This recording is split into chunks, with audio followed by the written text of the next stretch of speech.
নমস্কার বন্ধুরা, defence knowledge আপডেটসে আপনাদের স্বাগত। তো বন্ধুরা, ভারতীয় নৌবাহিনী ভারত মহাসাগর এবং প্রশান্ত মহাসাগরীয় অঞ্চলে নিজেদের আধিপত্য বজায় রাখতে আরও এক ঐতিহাসিক পদক্ষেপ নিয়েছে।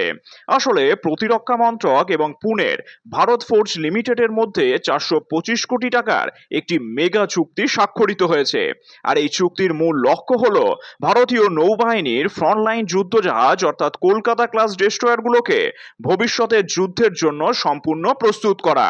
আর আজকের ভিডিওতে আমরা পুঙ্খানুপুঙ্খ আলোচনা করব কিভাবে মাত্র 425 কোটি টাকার এই চুক্তি ভারতের নৌসেনার শক্তি বহুগুণ বাড়িয়ে দেবে এবং কিভাবে এটি ভারতের শত্রু দেশগুলোর রাতের ঘুম কেড়ে নেবে। এছাড়াও কেন এই প্রযুক্তি ভারতের ভূ রাজনীতিতে এক মস্ত বড় মাস্টার স্ট্রোক। আসলে এবার আমরা জানবো প্রযুক্তিটি কি এবং কেন এটি গুরুত্বপূর্ণ। তাহলে বন্ধুরা, এই চুক্তির আওতায় ভারতীয় নৌবাহিনীর 12টি সম্পূর্ণ দেশীয় প্রযুক্তিতে তৈরি 1.25 megawatt marine gas turbine generator সংগ্রহ করতে চলেছে। আপাত দৃষ্টিতে এটিকে সাধারণ জেনারেটর মনে হলেও এটি আসলে আগামী প্রজন্মের হাইটেক যুদ্ধ জাহাজের মূল চালিকা শক্তি। কলকাতা ক্লাস ডেস্ট্রয়ারের বর্তমান অক্সিলিয়ার পাওয়ার সিস্টেম এবং অতিরিক্ত বিদ্যুৎ ব্যবস্থাকে আপগ্রেড করতেই এই জেনারেটরগুলো আনা হচ্ছে। আর আধুনিক যুদ্ধ জাহাজে শুধু ইঞ্জিন নয়, তার ভেতরে র্যাডার, সেন্সর এবং অস্ত্রের জন্য বিপুল পরিমাণ বিদ্যুতের প্রয়োজন হয়। এই 1.25 মেগাওয়াটের শক্তিশালী জেনারেটরগুলো জাহাজকে সেই বিপুল পরিমাণ এনার্জি বা বিদ্যুৎ সরবরাহ করবে, যা ভবিষ্যতের যুদ্ধে রূপই বদলে দেবে। আর এই নতুন জেনারেটরগুলো কলকাতা ক্লাস যুদ্ধ জাহাজে যুক্ত হলে ভারত মূলত দুটি বড় ক্ষেত্রে অজেয় হয়ে উঠবে। আসলে আধুনিক যুদ্ধক্ষেত্রে শত্রু স্টেলথ বা অদৃশ্য যুদ্ধ বিমান এবং হাইপারসোনিক মিসাইলকে অনেক দূর থেকে শনাক্ত করার জন্য শক্তিশালী র্যাডার প্রয়োজন। আর এই র্যাডারগুলোর প্রয়োজন হয় বিপুল পরিমাণ শক্তি, যা এই নতুন 1.25 মেগাওয়াট জেনারেটর অনায়াসেই দিতে পারবে। এছাড়াও ডাইরেক্ট এনার্জি ওয়েপন বা লেজার অস্ত্র, আর এটি হলো আসল গেম চেঞ্জার। ভবিষ্যৎ যুদ্ধ আর সাধারণ মিসাইল বা কামানের গোলার মধ্যে সীমাবদ্ধ থাকবে না। এখন যুগ আসছে লেজার অস্ত্রের।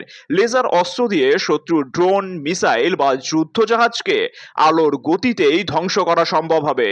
কিন্তু এই লেজার ফায়ার করার জন্য হুড থেকে প্রচুর বিদ্যুতের ঝলকানি বা হাই পাওয়ার এনার্জির প্রয়োজন হয়। এই জেনারেটরগুলো কলকাতা ক্লাস ডেস্ট্রয়ারকে সেই ক্ষমতাই এনে দেবে, যাতে ভারত ভবিষ্যতে অনায়াসে জাহাজের লেজার গান বা ইলেকট্রোম্যাগনেটিক রেল গান ব্যবহার করতে পারে। এছাড়াও এই পুরো প্রজেক্টটি ভারত ফোর্জ নামের ভারতীয় সংস্থার মাধ্যমে দেশীয় প্রযুক্তিতেই তৈরি হচ্ছে। আর এর ফলে ভারতকে আর বিদেশি যন্ত্রাংশের উপর নির্ভর করে থাকতে হবে না এবং কোটি কোটি টাকা দেশের ভেতরেই থাকবে। এছাড়াও ভারত মহাসাগরে চীনের ক্রমবর্ধমান দাপট এবং পাকিস্তানের নৌবাহিনীর আগ্রাসী মনোভাবের বিরুদ্ধে এটি ভারতের জন্য একটি বড় জবাব। আসলে চীন বর্তমানে সস্তা ড্রোন এবং অ্যান্টিশিপ মিসাইল দিয়ে সমুদ্রের দখল নেওয়ার চেষ্টা করছে। ভারতের এই আপগ্রেডের যুদ্ধজাহাজে যখন লেজার অস্ত্র যুক্ত হবে, তখন চীনের দাপট নিমেষেই শেষ হয়ে যাবে, কারণ লেজার অস্ত্রের কোনো লিমিটেড অ্যামুনিশন বা গুলি ফুরিয়ে যাওয়ার ভয় থাকে না। যতক্ষণ বিদ্যুৎ থাকবে ততক্ষণ শত্রু ড্রোন ও মিসাইলকে মাঝ আকাশেই পুড়িয়ে ছাই করে দিতে পারবে। এছাড়াও কলকাতা ক্লাস হলো গাইডেড মিসাইল ডেস্ট্রয়ার, যা এমনিতেই অত্যন্ত মারাত্মক। এখন হাই পাওয়ার জেনারেটর বসার ফলে এই জাহাজগুলো সমুদ্রের বুকে এক একটি ভাসমান দুর্গে পরিণত হবে। আর এর ফলে চীন বা পাকিস্তানের সাবমেরিন বা যুদ্ধ জাহাজ ভারতের জলসীমার আশেপাশে ঘেঁষারও সাহস পাবে না। আর এই পদক্ষেপটি বৈশ্বিক রাজনীতি এবং ভারতের কূটনৈতিক অবস্থানে এক বড়সড় পরিবর্তন আনবে। অর্থাৎ আমেরিকা, জাপান এবং অস্ট্রেলিয়ার মতন দেশগুলো ভারত মহাসাগরে চীনের দাপট কমাতে ভারতের শক্তির ওপর ভরসা করে। ভারত যখন নিজের যুদ্ধ জাহাজকে লেজার অস্ত্র বা অত্যাধুনিক র্যাডার প্রযুক্তির জন্য প্রস্তুত করছে, তখন আন্তর্জাতিক মহলে ভারতের সামরিক গুরুত্ব এক ধাক্কায় অনেক বেড়ে যাবে।